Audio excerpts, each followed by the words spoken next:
Boxing's greatest ever middleweights across the entire history of the sport. I've already done this with the heavyweights and on a pound for pound basis, but now I'm covering the middleweights and covering the best fighter across every 5-year period. As I touch upon on all of these videos, fighters will fall through the cracks. I'm only going to do it over 5 years at a time. So there are some fighters that perform well across the back end of a 5-year span and the start of a 5-year span, but this is really just covering fighters between 2020 to 2024, 2015 to 2019, and so on and so forth, all the way to 1900. So let's start with modern day middleweight boxing. And for 2020 to 2024, this has been a slightly weaker era. You had the end of Gennady Golovkin, who lost to Canelo Alvarez at super middleweight in these years, but really had his fights against Zarameta and Ryota Murata. A decent win there, but it was clear that Golovkin was starting to slow down.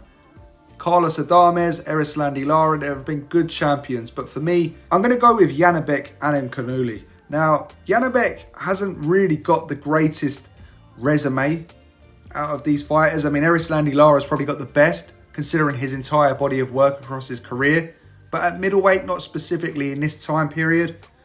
Now, this is a division that could hot up if these guys do fight each other. You have the Janibek Adames fight, the Janibek Lara fight, which has just been signed as of recording this video. But I think Janibek has shown to me that he is the most technically sound, the best all-rounder. I think he's the most dangerous, and I just think he is the best.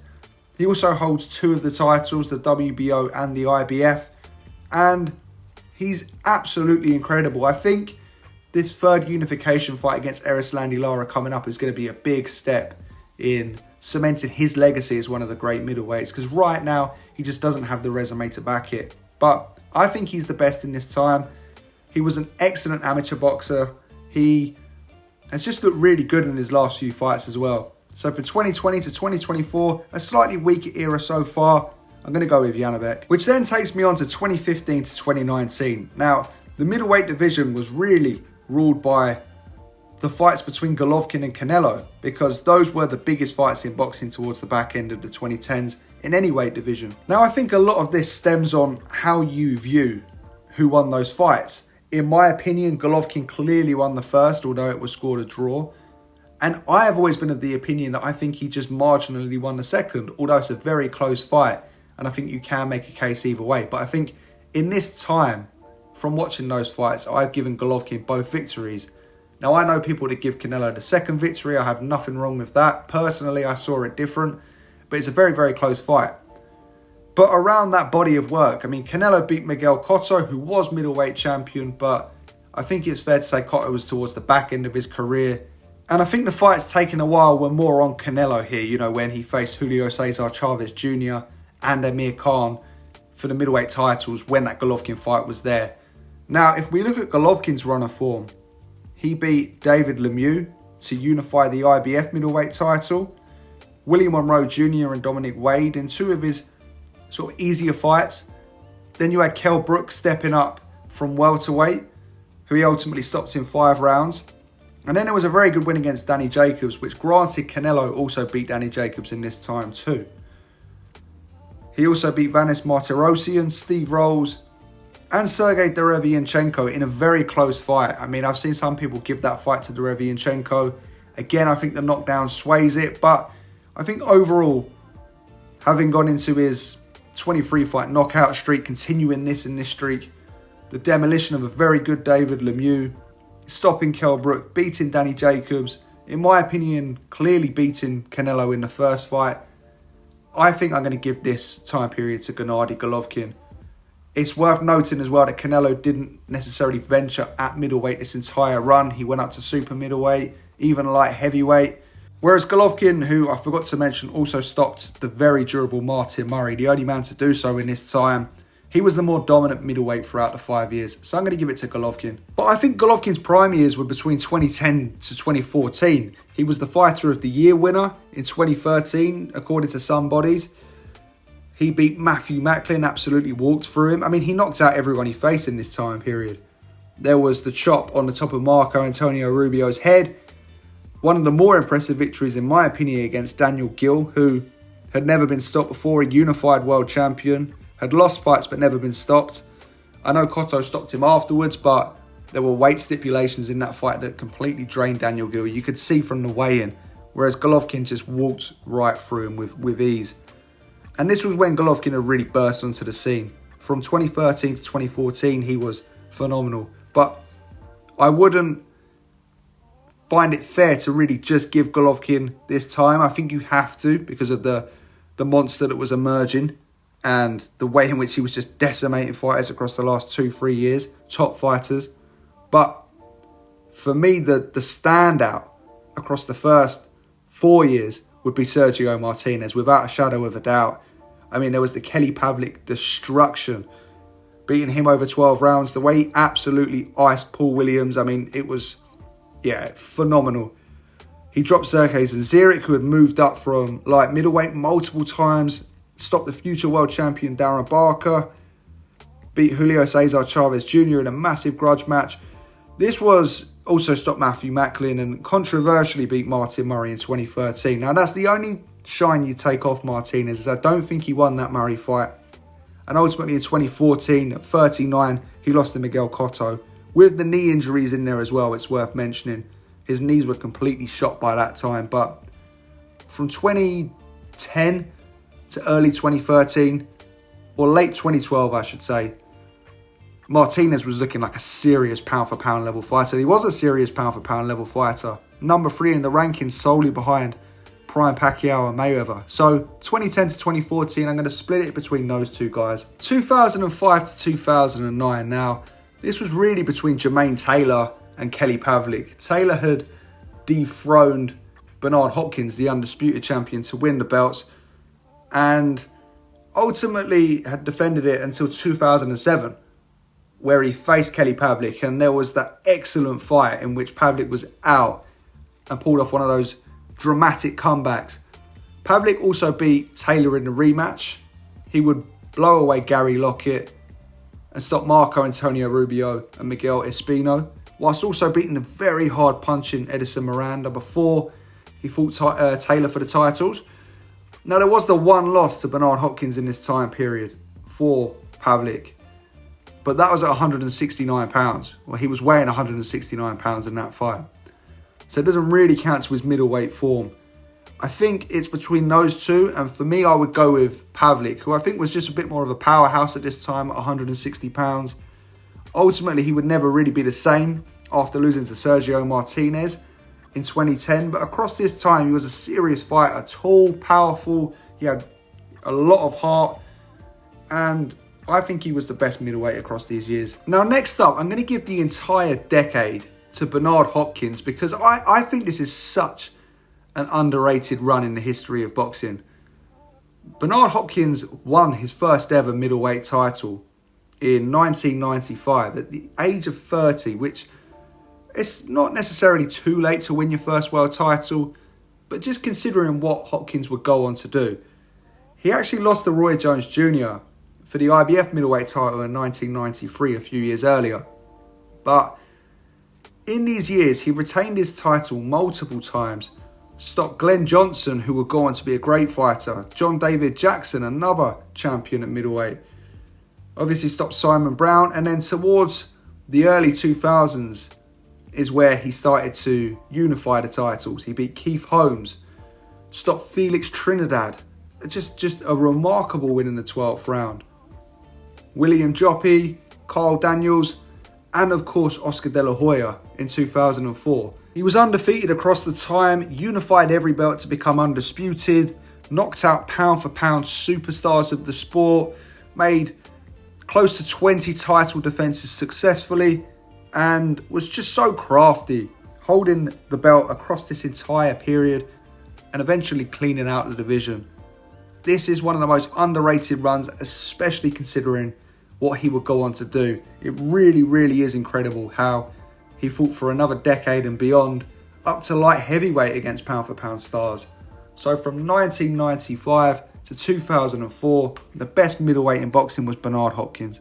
Now, the early 90s is a really, really tough one because it depends on what you like. And the era is very, very stacked. You have Roy Jones Jr., who across these years, the late 90s, was retaining his middleweight titles. You know, he won the vacant middleweight title against Bernard Hopkins in the early 90s. He retained it against Thomas Tate, but ultimately moved up to super middleweight in 1994, where he defeated James Toney. James Toney is another one who, across the first few years of this time period, was just an unbelievable middleweight champion, undefeated at the weight too. He never lost a fight at the weight. He stopped Michael Nunn down on the cards, beat Reggie Johnson, had that absolutely incredible fight with Mike McCallum. It's one of the most skillful fights you could ever wish to see. And in 1992, won the rematch against McCallum via majority decision. But he moved up to super middleweight in 1993. So really, we only got 3 years of Tony at middleweight. You have Sambu Kalambe, a really underrated fighter, Sambu Kalambe. But he wasn't a world champion in these years. It was the late 80s in which Kalambe won those titles.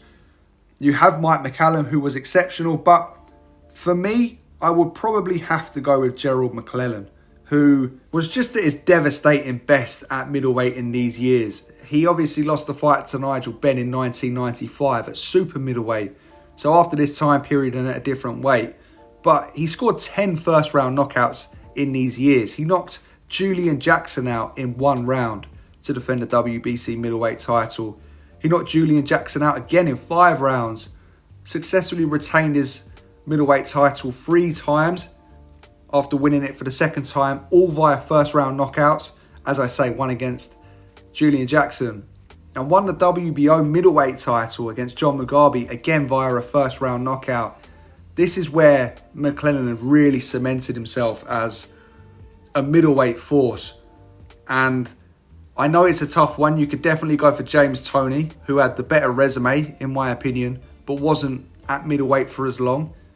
McClellan had won his first middleweight title in 1991 and then was middleweight champion again from 93 to 94. So it covers more of this time period. I would go with McClellan. I think you could easily say Toney. I think Roy Jones, he scored excellent victories, but he wasn't really champion. Didn't defend his title too many times at this weight and then moved up to super middleweight, as did Toney. It's a really tough one, but if I was going to pick, I would say Gerald McClellan.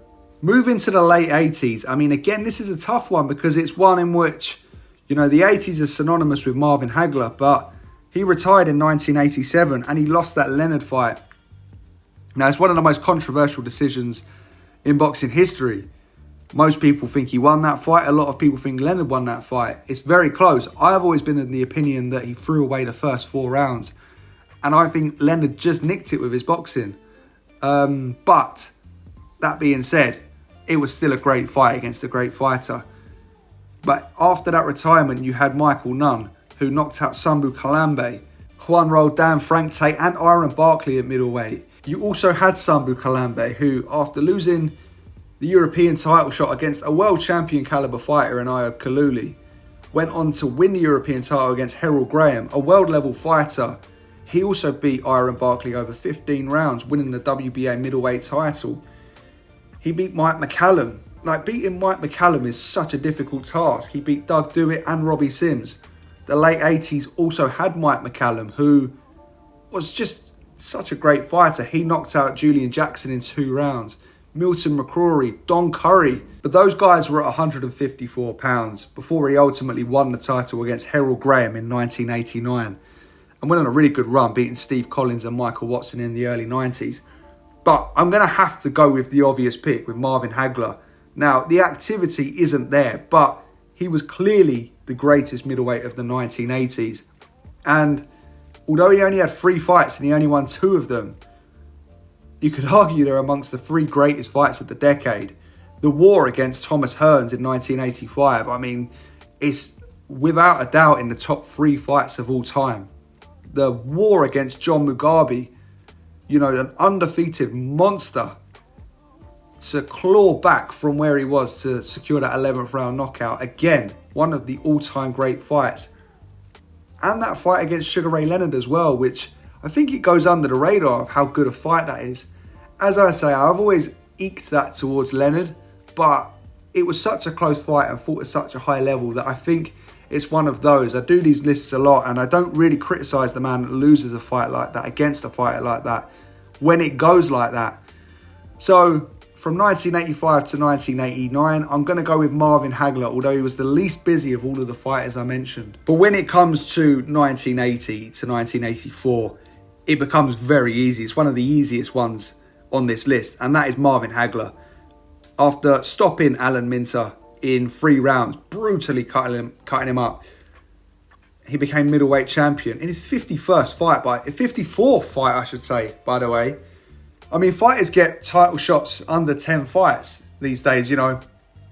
Prospects will be able to face a light touch for, you know, I say a light touch, but, you know, a fighter that isn't 1980s world championship caliber, let's say. Hagler waited 54 fights until he finally won the title.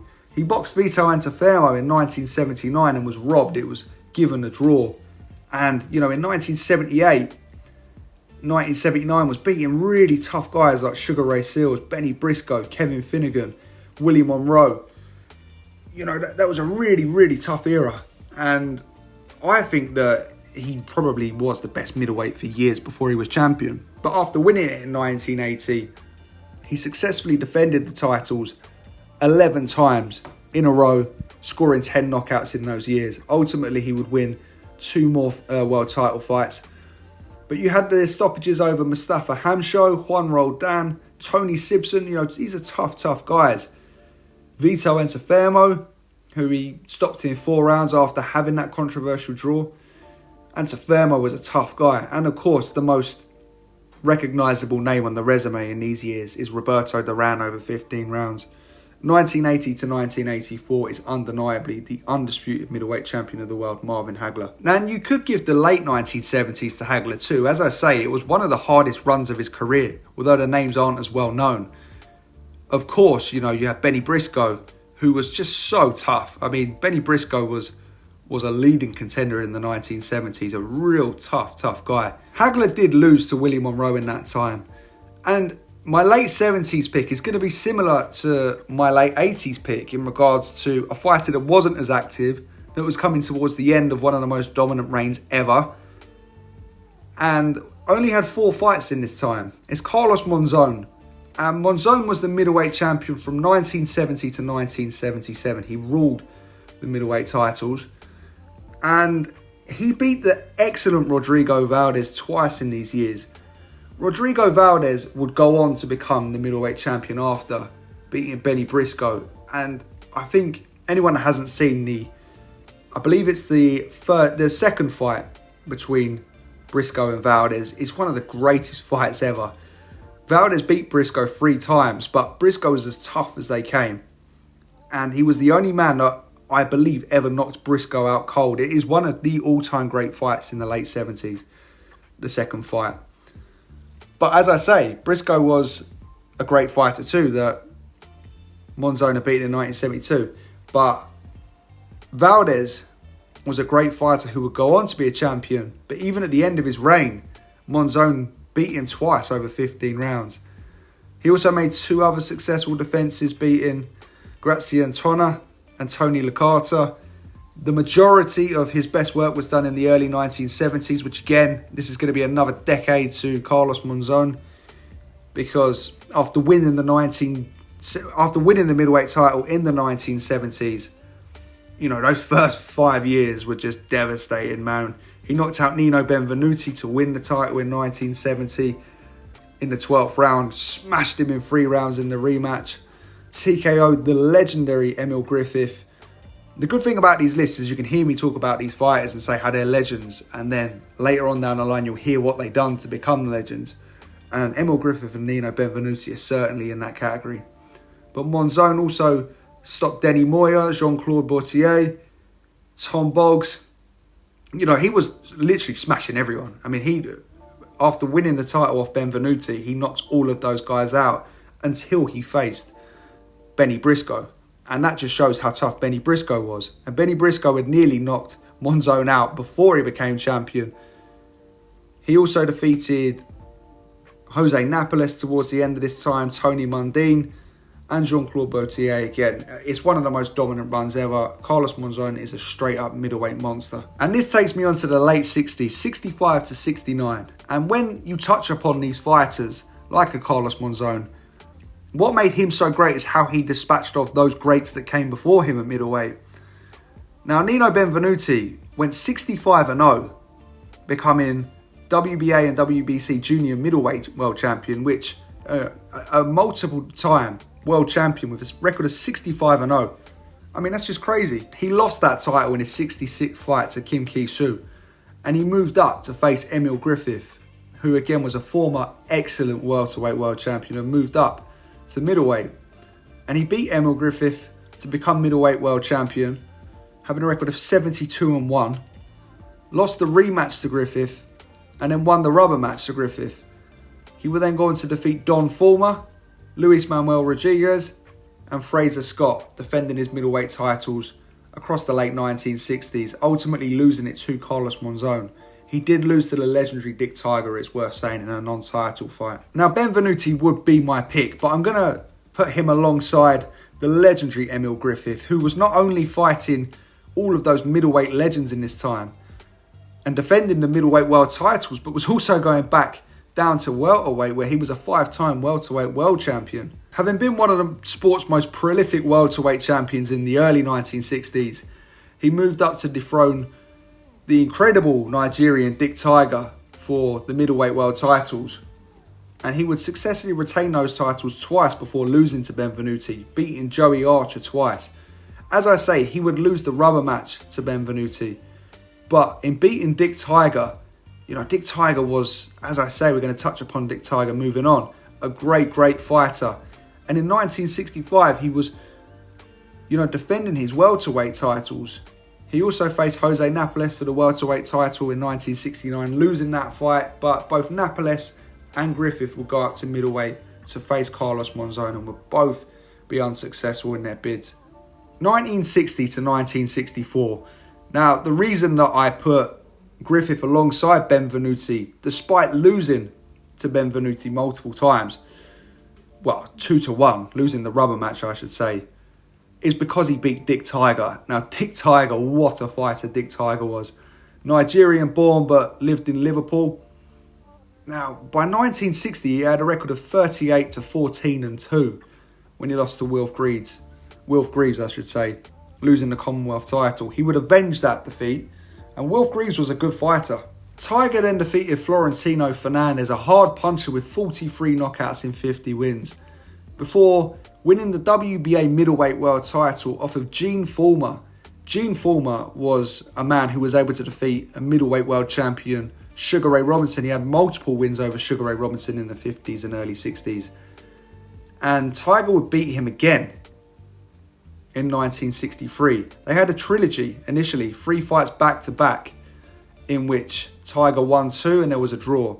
He did lose to Joey Guardello and Joey Archer, but he also defeated Gene Fulmer's brother, Don Fulmer, before defeating Rubin Carter and Joey Guardello, again winning the middleweight titles in 1965.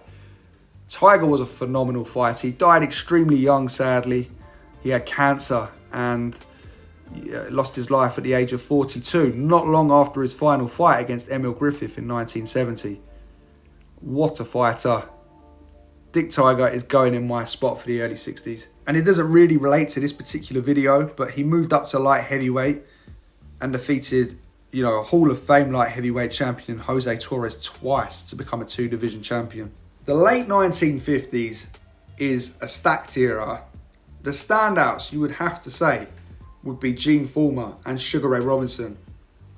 And I think I'm going to tie them because across these years, from the 55 to 59, they fought twice and they went 1-1. Fulmer won the first fight, a brutal 15-round war, and Robinson scored a 1-punch knockout in the rematch. But Fulmer also stopped Carmen Basilio in one of the most brutal fights of all time in the 14th round to win the NBA middleweight title in 59. He also defeated Wilf Greaves, Ellsworth Webb, and in the 1960s, in 1960 and 1961, he fought Robinson twice more, scoring a draw and beating Robinson again, whilst also stopping Carmen Basilio, beating Benny Paret and Florentino Fernandez. I mean, the late 50s into the early 60s were great years for Gene Fullmer, who had one of the really awkward aggressive styles, that cross guard and just these huge shots. He was so tough. But of course you had Robinson, and Robinson was the dominant force in the early 1950s at middleweight. He lost to Joey Maxim in 1952 at light heavyweight and then came back in 1955. He never boxed in 1953 and 54. Now he lost to Ralph Jones, Robinson, but won the middleweight titles, knocking out Bobo Olsen, the Hall of Famer, twice. He beat Rocky Castellani, Gene Fullmer and Carmen Basilio, but it's worth noting that he did also lose to both Carmen Basilio and Gene Fullmer, whilst losing to Paul Pender twice in 1960 and having the draw and the defeat to Gene Fullmer in 1960. So it's difficult to split those two. They were an excellent clash of styles. The late 50s brawls are insane. It's one of the most brutal eras of middleweight history. Carmen Basilio is definitely worth a shout, but I think that losing back-to-back or 2 fights to Fullmer and obviously losing to Robinson as well, I think he just slightly falls short, because really he was a blown-up welterweight, a fantastic welterweight champion. But for the late 50s, I'm going to go with Sugar Ray Robinson and Gene Fullmer, and I'm going to tie those two. The early 50s is Sugar Ray Robinson. Now, he was going into a 91 fight unbeaten streak as middleweight world champion. He won the middleweight world title in 1951, having dominated, I think decimated is a better word, the welterweight division. It was a St. Valentine's Day massacre against Jake LaMotta. He blew LaMotta away in the 13th round. He went on his European tour, which is where he fought across multiple different countries: Italy, Germany, Belgium, Switzerland, France, and of course the States. But it was when he went to London to face Randolph Turpin in 1951 that he suffered his first defeat in 92 straight fights. But in typical 1950s middleweight Robinson fashion, he avenged that defeat via a knockout and stopped Turpin in the rematch in 10 rounds to regain his middleweight title. In the 50s, Robinson regained the title 4 times, becoming a 5-time middleweight champion. So what established him as the greatest of all time was his dominance in the 40s, but the fact that he was able to move up against bigger opponents, lose and bounce back and show that grit to regain the title at middleweight and become a 5-time champion. He scored one of my favourite knockouts of all time against Rocky Graziano, defeated Bobo Olsen, and of course, as I say, challenged Joey Maxim for the light heavyweight crowns, losing via stoppage in the 13th round when he was up on the cards, basically just due to heat exhaustion. Early 50s is without a doubt Sugar Ray Robinson. The late 1940s, now it really depends on what you like. There are 2 standouts for me. Tony Zale was the middleweight champion of the world during the war years, which of course there was huge inactivities for the title in boxing. You know, Joe Louis took a few years out at heavyweight. Tony Zale didn't defend the title for a few years. Now, he ultimately lost that title to one of my favourite fighters of all time, and without a doubt, one of the greatest middleweights of all time, Marcel Saddam, in 1948. Now, Saddam actually lost his only defence of the title in 1949 to Jake LaMotta. It's worth noting that Saddam's shoulder was dislocated really early in that fight because LaMotta threw Saddam, and he went 9 rounds with a dislocated shoulder but just couldn't continue. Saddam had a record of 106 wins to 2 defeats before he really lost his first fight, because the first 2 defeats were due to disqualification in fights he was in complete control of, just due to low blows. He beat Georgie Abrams in the late 1940s and Holman Williams. Holman Williams, well, he's a run-in for the early 1940s, I tell you, one of the Black Murderers Row. And of course, Saddam stopped Tony Zale. But whilst I think he is one of the all-time greats, he lost his life in a plane crash before he could rematch LaMotta, so we never really will know how great he was. I think with Robinson being mainly at welterweight, I'm going to go with Jake LaMotta in these years. He had multiple wins over Tommy Bell, Again, took on some really tough competition. Beat Holman Williams, stopped Bob Satterfield. Now, Bob Satterfield is one of the all-time great punchers, and he was a heavyweight. So that goes to show just how good Jake LaMotta was and just how tough he was. He beat Robert Villamain, Laurent Dortil, defending his title, and of course, Marcel Cerdan. Now, the Dortil win was in 1950, it's worth mentioning, but, you know, I wouldn't say LaMotta is one of the most dominant middleweight champions, but with the resume that he compiled and the fighters that he was facing in these years, there are also victories over Burt Lytell, another member of the Black Murderers Row. He boxed Sugar Ray Robinson a bunch of times in these years, boxed him in 1945. He's going to be my pick for the best middleweight across this time period. Although I think Marcel Cerdan is the standout, LaMotta's resume is just better. Now, early 1940s, Tony Zale was the middleweight champion of the world. It's worth mentioning in those late 40s, although he wasn't necessarily as active or as dominant, Zale was supposed to have, you know, a Gatti Ward-like trilogy against Rocky Graziano. He won 2. The third fight we have footage of is one of the brutal knockouts, but the first 2 fights, which was 6 rounds, 15 rounders, but stopped in the 6th round, both ways, were supposed to be like the most brutal fights you'll ever see. Unfortunately, there's no footage of those first 2 fights, but they're talked in the same ilk as Gatti Ward. Now, he was the NBA middleweight champion in 1941 and beat Georgie Abrams in 1941 in November to become the legitimate middleweight champion of the world. However, he lost to Billy Conn, the great light heavyweight, in 1942, and then never boxed again until 1946 due to the war. Of course, he is the standout in his time because he was the champion across all of these years. But this was a period in which black fighters weren't necessarily given title shots. You have the Black Murderers Row, a group of black fighters that had to fight for the World Colour Championship. And it's one of those guys in which I'm going to give this time. And I'm going to give it to the legendary Charlie Burley.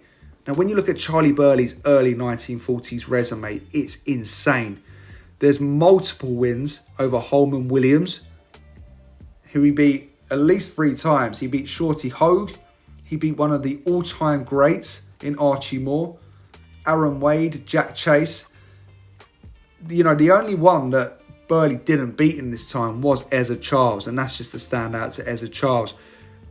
These middleweights were just phenomenal. I mean, I need to do a video on the Black Murderers Row. These guys were so formidable, practically all Hall of Famers, you know, and they were fighting each other. You know, when you add up the amount of fights they had against each other, I believe it's in the 50s off the top of my head. But Charlie Burley was a defensive wizard. He obviously schooled Fritzy Zivic a few times. Fritzy Zivic would never fight him again because he just found him too difficult. Archie Moore said that Burley was the best fighter he'd ever shared a ring with, and this is a man that boxed Ezra Charles multiple times, Rocky Marciano, Floyd Patterson, Muhammad Ali. So the early 40s I'm going to give to one of boxing's least known all-time greats, the defensive wizard, who also scored 50 knockouts, Charlie Burley. Now, the late 1930s, I'm just going to go and say it. I'm going to go with Freddie Steele. Freddie Steele is just one of those most underrated boxers that no one knows. He lost his 78th fight in 1932, where he had a record of 66-2-10. He then went unbeaten across his next 58 fights, having a record of 120 wins to just 2 defeats and 11 draws. But that win streak from 32 to 38 is just incredible because he was the NBA and NYSAC middleweight champion, where he defeated the legendary light heavyweight champion Gus Lesnovich via a 2nd round stoppage, Eddie Babe Risco multiple times, Frank Battaglia, Gorilla Jones, the really good fighter Gorilla Jones multiple times, Vince Dundee, Fred Apostoli, Carmen Barth to win the Ring Magazine NBA NYSAC middleweight titles in 1938, and Solly Krieger. I think Freddie Steele is one of those fighters that is just completely unheard of, but is one of boxing's most dominant middleweights. He had 5 losses in 140 fights, 58 knockouts, 123 wins. He was tall, powerful, a good boxer, and dominant across his entire era. He had an excellent resume with wins across legendary fighters across multiple weights, and just no one knows him. I think it's sad, but a great fighter and my pick for the late 1930s. Now, a Frenchman has already marginally lost out from winning his slot in one of my 5-year periods, but the early 1930s is going to go to the legendary French middleweight world champion, Marcel Thiel. Now, Thiel was rugged, hairy, strong, tough, but just dominant. He started the 30s as the French middleweight champion before defeating Gorilla Jones, Len Harvey, Len Johnson, and Jack Hood in a run as middleweight world champion that was just really good. He fought in London, he fought in Paris, he fought in Switzerland, he fought all over, and he was, again, lots of these guys from the 1930s. I don't know why, because the 1940s is an era that's full of legends that get recognition, as is the 1920s. You have Jack Dempsey, you have Gene Tunney in the 20s, in the 40s, you've got Sugar Ray Robinson, Joe Louis. But the 1930s is an era that really, really goes under the radar. Marcel Thiel is one of those fighters. He was middleweight champion across all of the early 1930s until his retirement in 1937, losing to Fred Apostoli. The early 1930s is going to go to Marcel Thiel. The late 1920s began with, in my opinion, the greatest middleweight boxing has ever seen. Harry Greb being the middleweight champion. Greb defended his titles in probably the best fight of the 1920s pound for pound against Mickey Walker in 1925.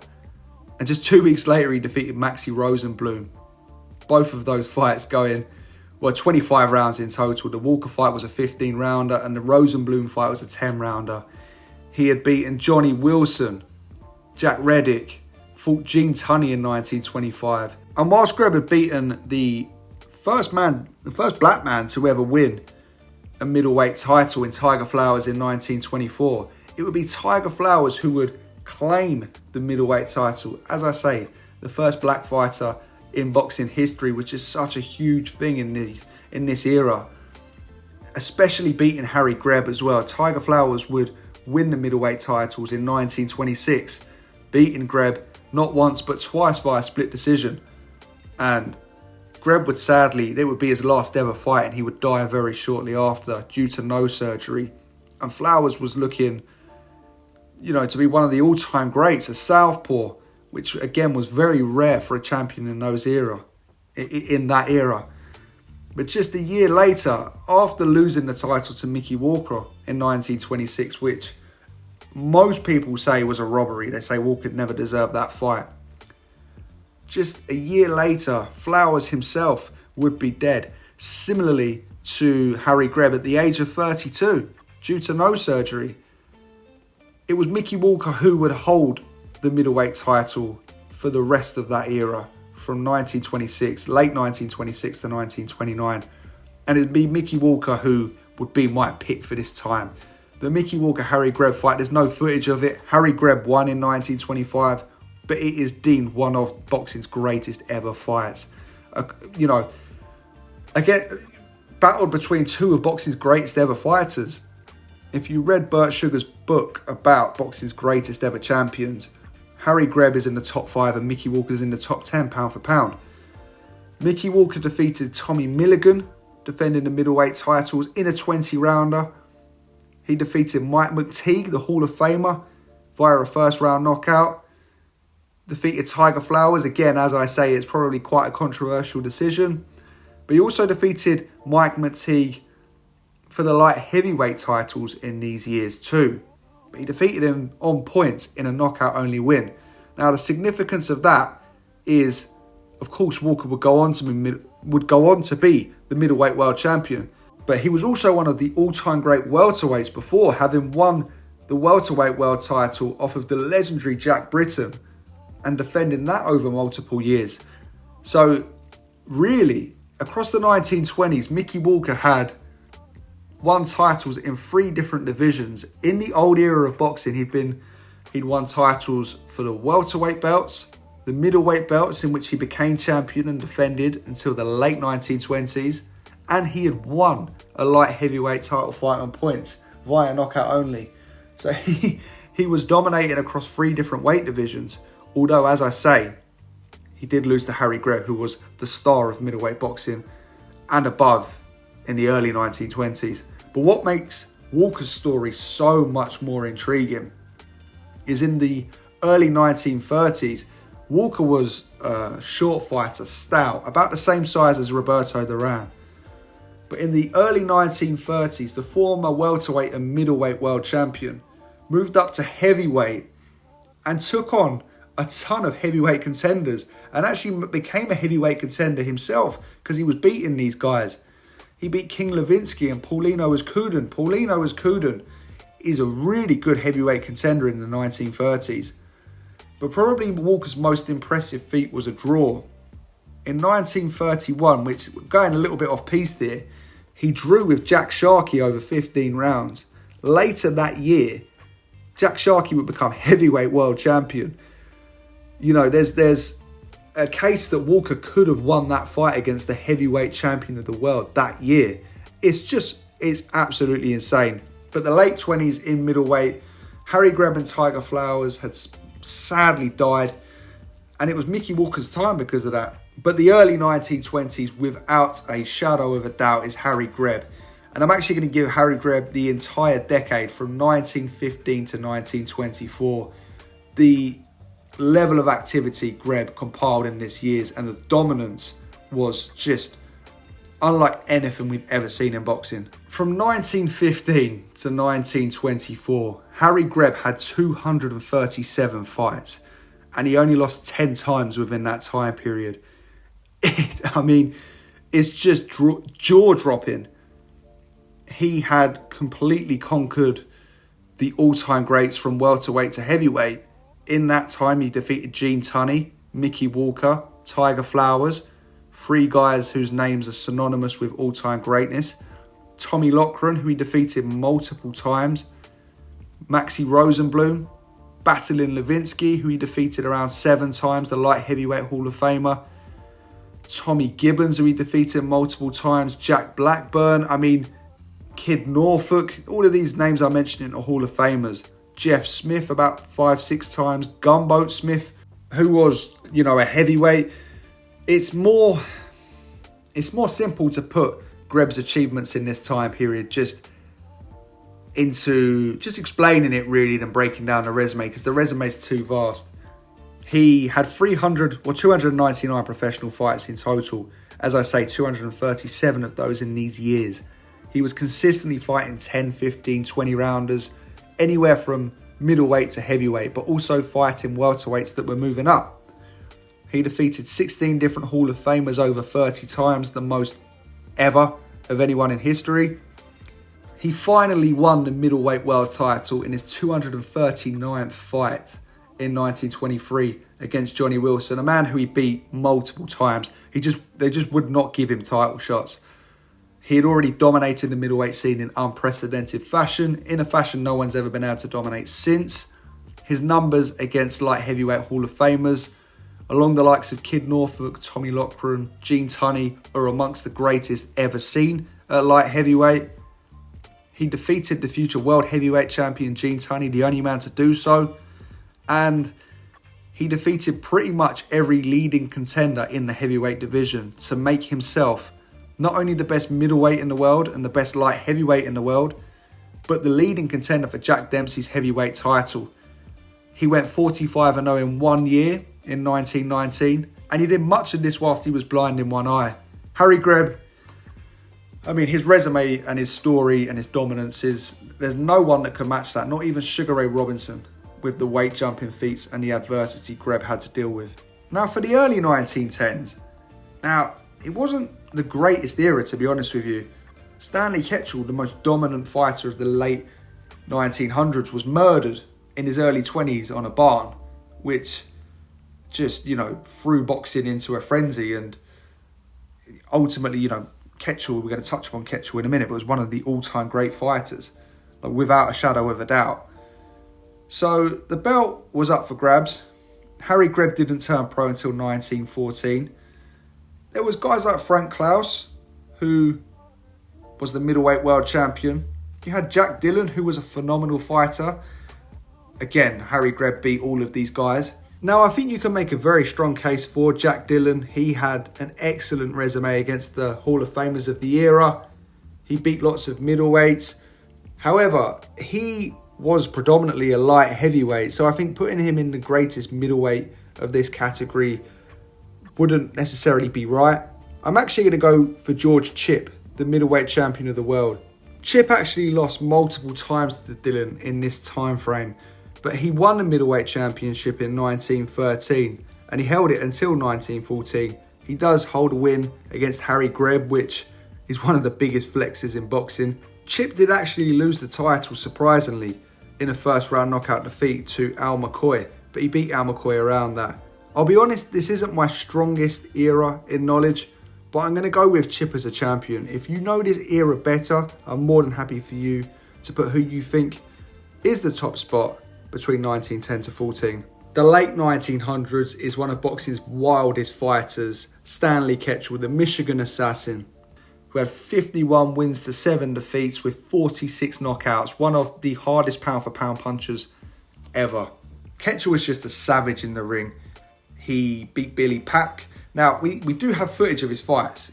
He dropped Jack Johnson in 1909, jumping up to the heavyweight title. In what was a bit of a weird fight, it was believed to be scripted, and Ketchel just decided to go for it and actually drop the heavyweight champion of the world, which ended up being the wrong thing to do because Johnson got up and instantly knocked him out and lodged his teeth into his glove. But across his middleweight time, Ketchel was knocking out really great fighters. Billy Pack. Now, they fought 3 times. Every fight ended via knockout. Ketchel lost the second, but it gave him the chance to become the first man to ever regain the middleweight world titles. He also stopped the legendary light heavyweight Philadelphia Jack O'Brien in 3 rounds and beat him on points too. He beat Mike Twin Sullivan, and yeah, he was just a savage. He is definitely my pick for this time. And it's funny, you know, on Ketchel, I mean, you need to read some of the stories on Stanley Ketchel. I mean, he was just an absolute savage. But Nat Fleischer, who was the founder of the illustrious Ring magazine, and he lived a long life. You know, he lived into the 1970s. So he saw Monzon, he saw Sugar Ray Robinson, he saw Freddie Steele. He would have seen Marcel Cerdan, Jake LaMotta, all of these fighters. Towards the end of his life, he still claimed that Stanley Ketchel was the greatest middleweight he'd ever seen. He still had Stanley Ketchel at number 1. So that's high praise from the founder of the Ring magazine. And for the early 1900s, my last one, I am going to go with the incredible Tommy Ryan. Now, there's actually footage. I can't believe there's footage going viral of Tommy Ryan. But there's footage going, and I'll put it after this, of him talking about when he won the title back in his day. He beat non-pareil Jack Dempsey, who was a Hall of Fame middleweight from the late 19th century. Mysterious Billy Smith. Ryan is a great fighter. He beat Danny Needham in the 76th round to win the welterweight world title. Round 76. I'll put that clip after at the end of the video where he's talking about that. In 1891, he won that fight. He retained the welterweight title a bunch of times before winning the middleweight world title, being one of boxing's first ever dual weight world champions. He won the middleweight world title in 1897. He was still retaining the welterweight world title in 1897. When he won the middleweight world title and retained it multiple times over the decade, he retired with a record of 87 wins to just 2 defeats and 14 draws. And his last title fight for the middleweight world title was 11 years after winning the welterweight title in that 70+ round fight. And I'll put a clip of him after, but those are my greatest middleweights across every 5 years. Please like, please share, please subscribe, and enjoy the video. In my time, I met all comers, from lightweights to heavyweights, and I retired the undefeated welterweight and middleweight champion of the world. One of my longest fights was with Danny Needham for the welterweight championship of the world, which lasted 5 hours and 5 minutes, 76 rounds. And I received, for winning that fight, $600, which nowadays a good preliminary boy receives.